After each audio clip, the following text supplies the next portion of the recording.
The Straw, the Coal, and the Bean, by the brothers Grimm. In a village dwelt a poor old woman who had gathered together a dish of beans and wanted to cook them.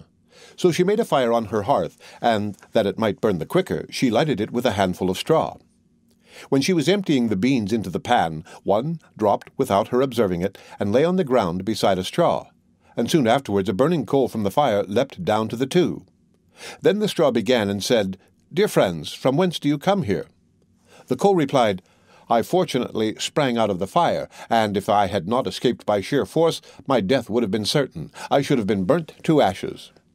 The bean said, "I too have escaped with a whole skin, but if the old woman had got me into the pan, I should have been made into broth without any mercy like my comrades." "And would a better fate have fallen to my lot?" said the straw. "The old woman has destroyed all my brethren in fire and smoke. She seized 60 of them at once and took their lives. I luckily slipped through her fingers." "But what are we to do now?" said the coal. "I think," answered the bean, "that, as we have so fortunately escaped death, we should keep together like good companions, and lest a new mischance should overtake us here, we should go away together and repair to a foreign country." The proposition pleased the two others, and they set out on their way together. Soon, however, they came to a little brook, and as there was no bridge or footplank, they did not know how they were to get over it.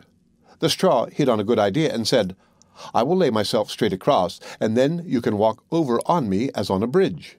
The straw therefore stretched itself from one bank to the other, and the coal, who was of an impetuous disposition, tripped quite boldly on to the newly built bridge.